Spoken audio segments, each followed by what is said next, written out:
Fala pessoal, tudo bom? Professor Luiz Bedinotto aqui com vocês para respondermos o que foi a questão 21 da prova da Federal de Santa Catarina, ano de 2016/2. Caiu assim, ó.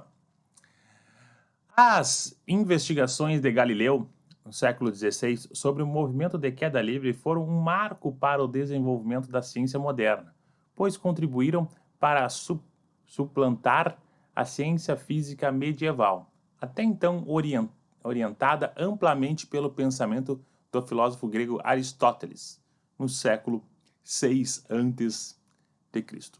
Sobre Galileu e suas contribuições para a ciência, é correto afirmar que...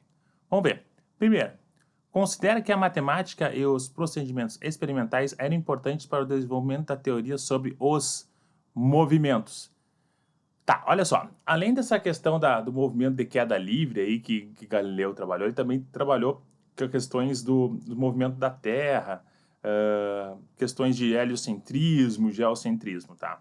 Mas antes de nós falarmos sobre isso, falarmos sobre essa primeira alternativa, vamos pegar uma ordem cronológica e entender como foi cada um desses. Ele já falou ali das questões do Aristóteles, que pensava. Também temos, depois de Aristóteles, teve Ptolomeu, né? Ptolomeu que viveu no ano 100 depois de Cristo, né? 100 anos depois de Cristo, viveu Ptolomeu. E Ptolomeu acreditava, né, no modelo geocentrismo. O que era o modelo geocentrismo? Modelo geocentrismo, onde a Terra era o centro do universo. E isso ficou muito aceito, até chegar lá na relação de Copérnico, que observava, e através da sua obra, o Copérnico, só para ter uma ideia, ele viveu lá pelo ano de 1500, 1470, 1540, por aí. Foi a época em que viveu Copérnico. Copérnico, na sua obra que ele fez sobre a revolução dos corpos celestes, ele já falou que nós vivíamos no modelo heliocentrismo.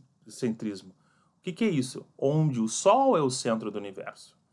Após Copérnico, né, Galileu defendeu o que Copérnico disse, né, através de instrumentos ópticos. Ele estudou instrumentos ópticos, utilizou lunetas, né, fez cálculos, e que ele mostrou que ele conseguiu observar, né, corpos girando ao redor de Júpiter. Ou seja, a Terra não poderia ser o centro do universo, comprovando essa relação de Copérnico.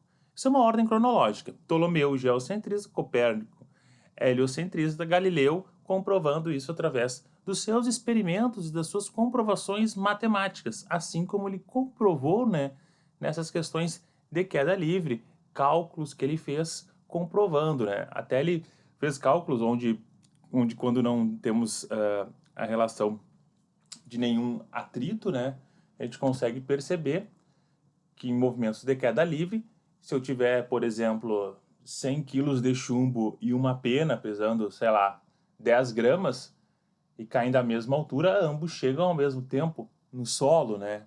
Essas são as questões onde a massa não interfere em nada nessa questão da queda livre. Então ele fez vários cálculos comprovando isso, né? A gente estuda isso em movimento de queda livre e tudo mais. Então, realmente, a primeira, ela é verdadeira. Maravilha. 2. Alegava que os corpos pesados caíam mais depressa que os leves. Não, caíam ao mesmo tempo, né? Essa era a relação que a gente tinha, né? Caíam ao mesmo tempo. Pesados caíam mais depressa. Não, isso é falso. Falso. 4. Defendia que o Sol e os planetas se moviam em torno da Terra. Não, quem acreditava nisso, conforme a ordem cronológica que a gente falou, era o nosso amigo chamado Ptolomeu. Isso aqui não era Galileu, não. Era Ptolomeu. Ó, Sol e os planetas se moviam em torno da Terra. Isso aqui é falso. Quem acreditava nisso era Ptolomeu. 8. Inventou o telescópio, com o objetivo de observar as luas de Júpiter. Ó, essa aqui ela é falsa, mas é um pega-ratão bem grande, porque, veja bem, realmente ele observava as luas de Júpiter, fez observações muito grandes em Júpiter. Galileu ficou muito conhecido por isso. Só que não foi ele que inventou o telescópio, né? Ele até aperfeiçoou, melhorou, tudo bem. Seria correto falar isso, Mas quem inventou foi um alemão chamado Hans Lippershey.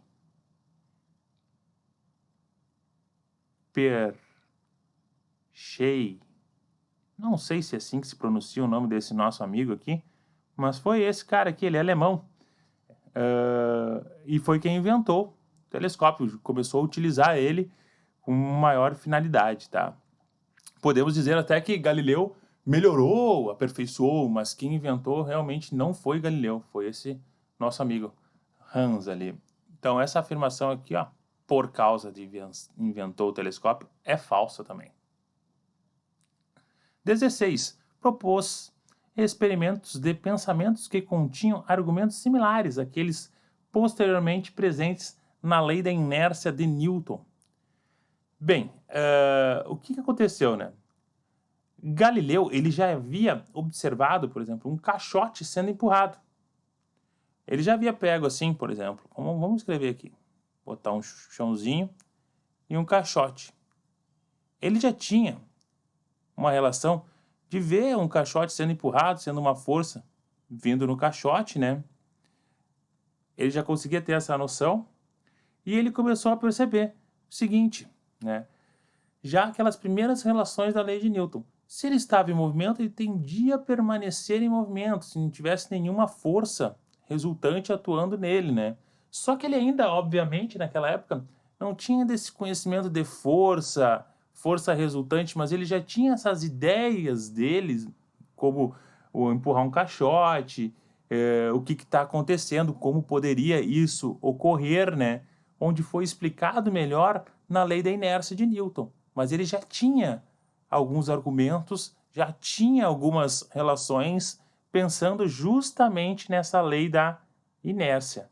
Então, essa afirmação, ela é verdadeira. Já tinha pensado nisso. Galileu foi um cara muito além do seu tempo, né? Muitas coisas boas praticou aí para a humanidade e deixou aqui no âmbito da física, né?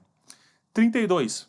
Foi o primeiro a declarar que todas as substâncias existem na Terra eram formadas a partir dos elementos água, fogo, terra e ar. Não, quem falou isso aí, né, foi Empédocles, no século 5 a.C. Vou anotar o nome do nosso amigo aqui para você botar aí nos seus estudos. Empédocles.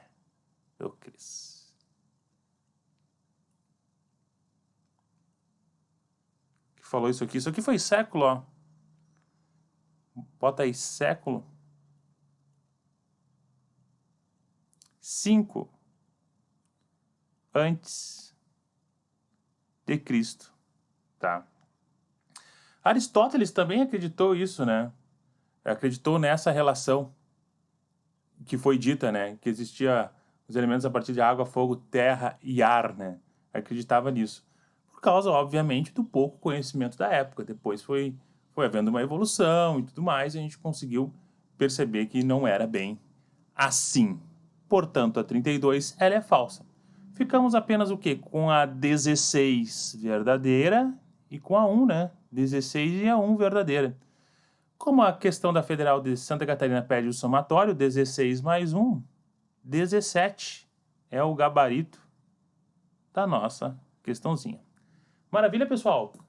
Aí a filosofia, a ciência, a física aí andando tudo em paralelo, né? Conforme a gente pode comprovar nessa questão. Tá bom? Eu vou ficando por aqui. Qualquer dúvida, deixe nos comentários. Eu fico à disposição. Um forte abraço a todos. Tudo de bom. Tchau!